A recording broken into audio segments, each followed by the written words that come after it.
The 2022 it's the crypto conference that's underway in Miami. And Dave Portnoy is there and joins me now. Welcome back, Dave. It's always good to see you, lad.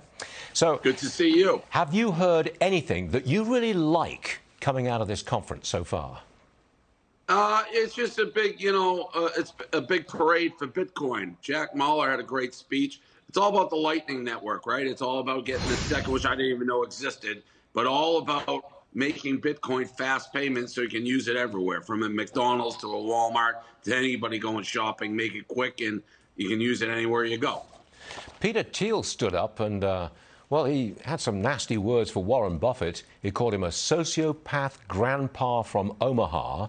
And then he went on to say that Buffett and Jamie Dimon and Larry Fink are the gerontocracy fighting against and hurting Bitcoin and cryptos. You want to comment on that?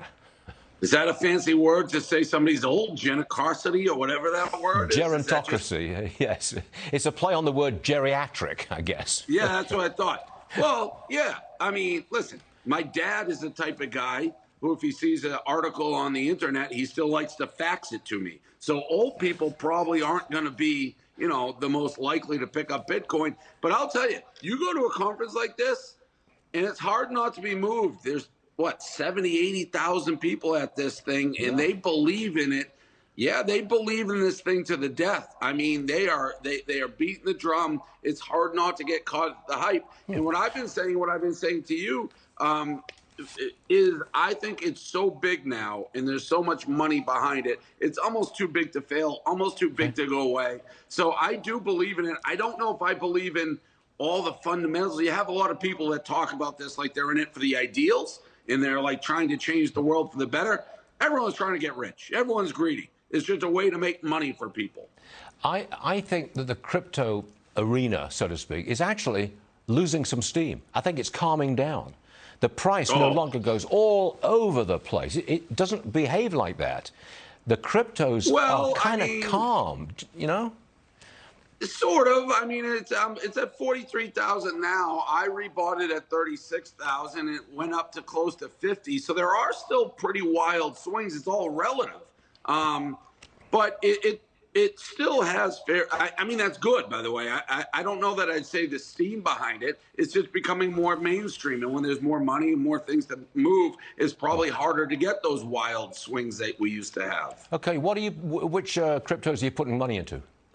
So I have Bitcoin. I have 29 Bitcoins. So I put, a little over $1 million into that. I still have, unfortunately, the worst coin that ever existed, SafeMoon. I came on this show. I bought $40,000 of it, and I now have 2,000 left. So I got smoked with that one. Now, I did say it was a piece of junk potentially before I bought it, and it turned out to be junk.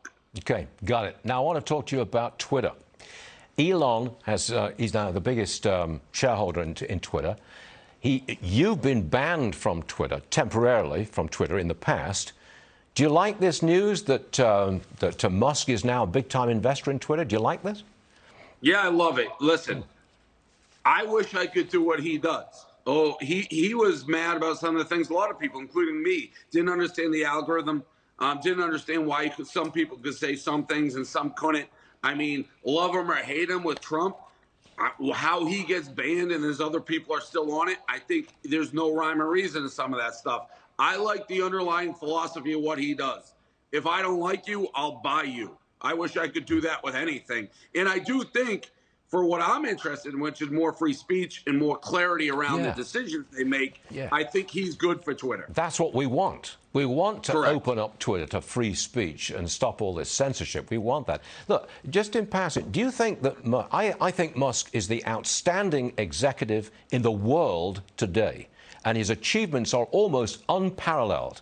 What do you say? Yeah, I sometimes don't know what his motives are. Are they altruistic or are they money motivated? I mean, he can say something and move the stock market, make $1 billion in a day like that. Again, I'm jealous of that power. He's no doubt the best executive. I wonder, is that just from a capitalistic perspective or is it from altruistic? I don't know, but he really it's hard to tell with him because he does flip and he does. 1 second he says Bitcoin, one he has a problem with the mining, then he's back in. In every decision he makes a ton of money. So he's good for his shareholders. Yeah. I mean, he's a brilliant guy, obviously. Makes a headline every single day. Tell me about the Masters. Are you putting money on Tiger to win? I think I'm the only guy in the world who's rooting against Tiger. So I've never been a Tiger guy. Why? What's wrong? What's wrong? I don't know. I just never liked him. I thought he was kind of a fraud. Listen, here's my thing about golf. A fraud? Wait a minute. A fraud, did you say? Get out of here. Yeah, I thought he was a fraud. He's won 15 majors or something like that. No, I don't question his talent. He's one of the greatest golfers, but he was all goody two-shoes in the image, and then he's running around with all these blondes everywhere. His wife's crashing him in a car. I don't care.